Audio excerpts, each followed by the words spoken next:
Boom, back again. Here we are. Episode some number. Episode 6, I believe. 6.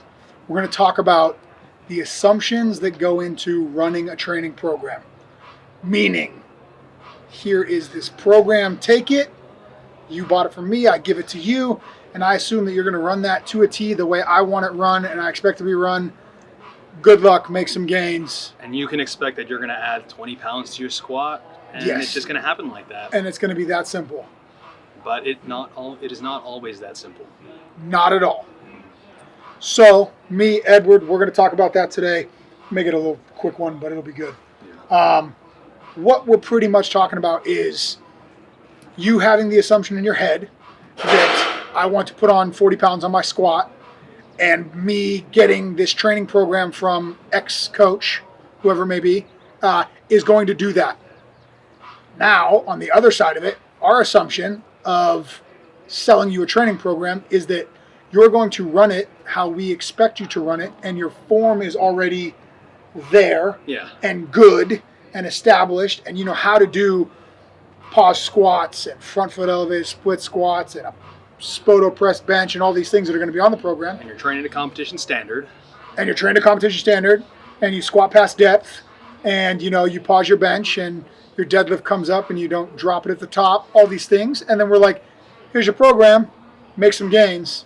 So we're pretty much on different pages here. Yeah, and when we come to find out that you got the program and it says to work up to a top set of 3 at an RPE 7 or something, and it turns out that you just walk into the gym, you throw your shoes on, and you load the bar up to that top set without any sort of warm-up. No warm-up. There's no warm-up drills that you do to prepare you for that. You just do that, and then it says to do some accessory leg extensions or leg press or something, and then you load it up to 1,000 pounds and you do these half reps. But because you're feeling a pump in your quads and you're feeling a lot of stress in your knees, it's like you think you're doing it right. Yeah, and then you got walking lunges on there and side planks, and you're like, I don't want to fucking do those today. Yeah. So I'm gonna decide I'm the coach today because I have the program in my hand, and those are out of here, and I'm gonna go home for the day. And now you have taken that program and done your own thing. And then a couple weeks later, when the program is over, you're like, I added 5 pounds to my squat. My back always hurts, but my knees are a little sore all the time. 5 pounds in my squat. Yeah, so I guess the program worked. So then you come to the coach and you tell them, look here, I didn't put 40 pounds on my squat. Yeah. And we tell you, did you run the program? And of course I ran the program to a T. I didn't skip anything. And in their defense, they probably did run the program as best as they understood.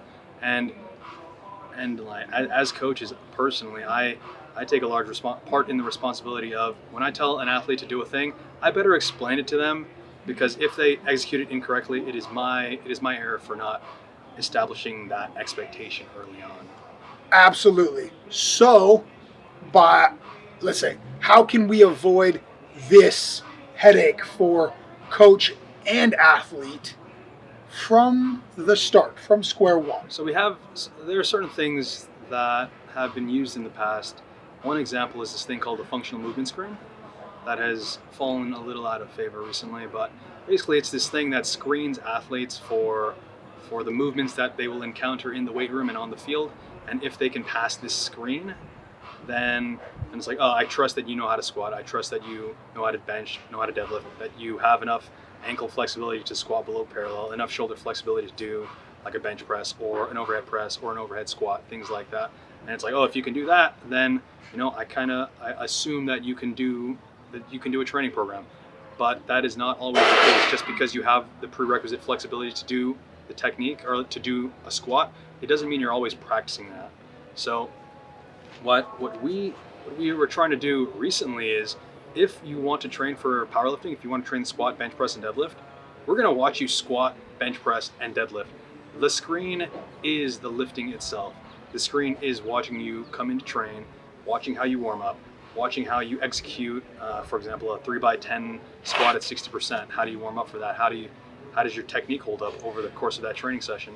And then if that technique holds up pretty well and you do your warm-ups well, then we have a higher trust that you can execute a training program. Absolutely. However, if you come in and you're a bit of a goon, and you like roll around on the floor for a minute, and then you give the legs a little bit of shake like that, and then you hop under the bar, and you wonder why your knees are achy, or you're like your back and your bracing is kind of off. Then that's when that disconnect happens between assumption and execution. Yes. And we could categorize the various assumptions in the coach giving an athlete a program in as like, does the athlete know how to warm up? Does the athlete know how to execute the technique?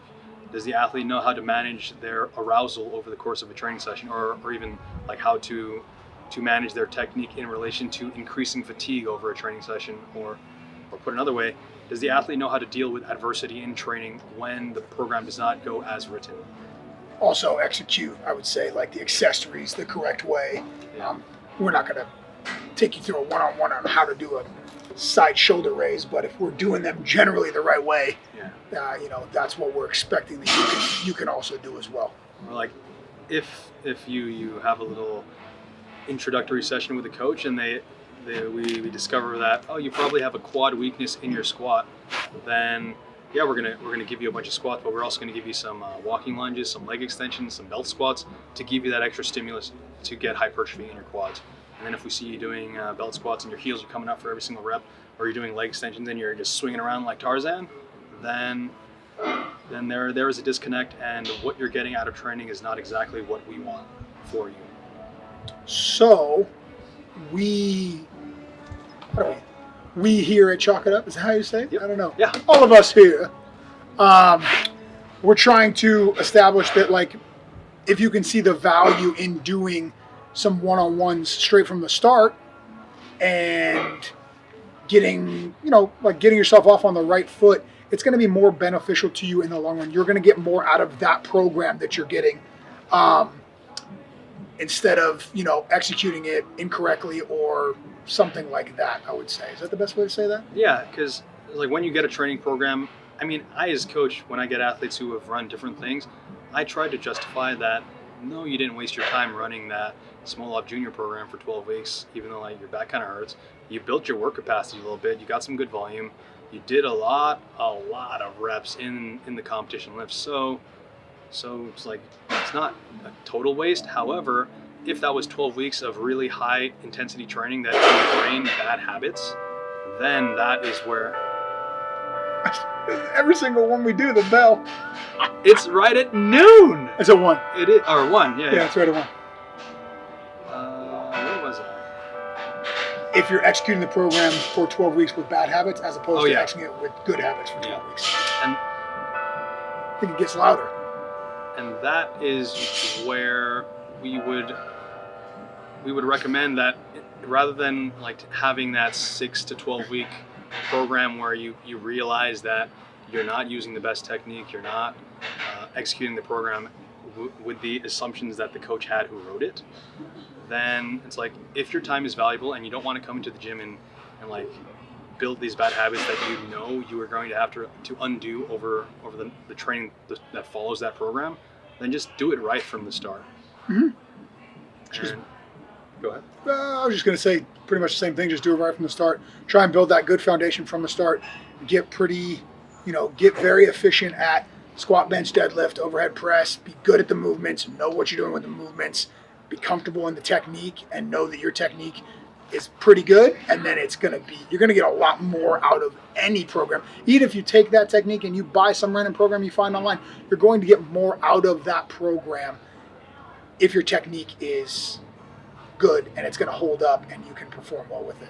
And if we could take a lesson away from last episode's guest, Nick, is that if you start with bad habits early on, but you get really strong really fast, that will make it that much harder to undo those habits, because in your head you're like, I've been successful with this. I was able to get stronger with this technique. So it may be bad, but it may not be the worst. So I don't need to fix it. I'm still getting stronger. So why the heck should I go back and revisit my technique? I'm good. I'm strong. And that attitude, that degree of sort of dishonesty with yourself and your own training, or your inability to reflect on your training or to hold your training to that higher standard, that can have an adverse effect on the long-term sustainability of your training and sort of how frustrating it will get when eventually you hit that hard plateau where you have to undo those bad habits to get stronger. Because like if you have a diverse athletic background, you can get really strong for a long period of time, but you will plateau unless you address your technique. That is inevitable. However, we have some people who unfortunately like are able to set national records or world records because their athletic background is so gifted and their talent in the sport is so high that they do not have to address their technique to that level. Most of us are not at that point, so our way of progressing for as long as possible is by addressing technique. That doesn't mean that's you. With that being said, just to piggyback on that a little bit, the mental stress that's going to put you under when you're going to have to take this step back and say you squat 405, and now we have to bring you back down to 315 or 225 and work on technique after you've already been, I already hit 405 and 410, for a heavy single, so I know I'm already that strong. And it's like now we have to bust you all the way back down, and that for any athlete, it's hard for me to take a step all the way back down and work on cleaning up your form when you're taking such a hit in performance to try and make things better. Why not just do it from the start when you know things are going to be a little shaky and things like that from the start? Build it really, really well then, and you won't have to take a giant step back in the middle of your training career, 2 years into your training career, when you have to address your shitty technique in the squat because you can't progress 10 more pounds anymore because it's now your technique breaking down, not your strength. And some strategies that have been used in the past. One is the thing that we mentioned before, the functional movement screen. Other things are taking an athlete through some sort of on-ramping procedure where like we're going to watch you train the squat for half an hour. We're going to watch you train the bench press for half an hour. Watch you train the deadlift for half an hour. And let's see if how you execute those lifts under increasingly heavy loads, like approaching maximal loads. Like how does your technique respond? And then if we can watch that, we can design your training such that this person's chest tends to cave forward when they squat, or like they look like their knees shoot back when they squat, and no matter how much we cue knees forward, they're not able to hold that position. Maybe they have weak quads, maybe their upper back's weak, so they need to do more front squats. Or if they're benching and they have a really slow lockout consistently, but their shoulders are really strong, maybe there's some sort of issue with their technique in holding their shoulders together, and then as they lock out, their shoulders tend to lose position. Is it a technique thing? Is it a muscular thing? And really, the coaches here chalk it up, and like good coaches in powerlifting, they will be able to distinguish between a technical error that can be addressed with technique work, and then like a muscle error if the person just doesn't have enough muscle to produce that force or to hold that position. And like that is what guides program design. It's not just getting a program that you pay $20 for that really famous strong powerlifter on Instagram sells, but it's like the degree to which your program can be individualized to you and your specific weaknesses so that you can progress as fast as possible. Like that is a reality in 2019 for powerlifters. Booyah. So do it right the first time. How about we sum it up with that? Just do it right the first time. Do it right from the start. Build a good foundation. Be really, really, really good at the basics. And when you're really good at the basics, you have that higher standard for training. And whenever your training standard or like your training dips below that standard, you know what to do instead of thinking, oh, I need a quick fix. I need a new program. I need to take more caffeine or something like that. Instead, it's like we have these realistic expectations from the start. We have that standard based in those expectations, and that is how we can train sustainably and get really strong. Booyah! Concludes it. Tell them where they can find you. You can find me on Instagram at JRAlekdan and at Chalk It Up Strength, most mornings and evenings, Mondays and Wednesdays. You can find me here at Chalk It Up Strength always, or on Instagram at The Great White Rhino. Catch you guys on the next one. I gotta clap.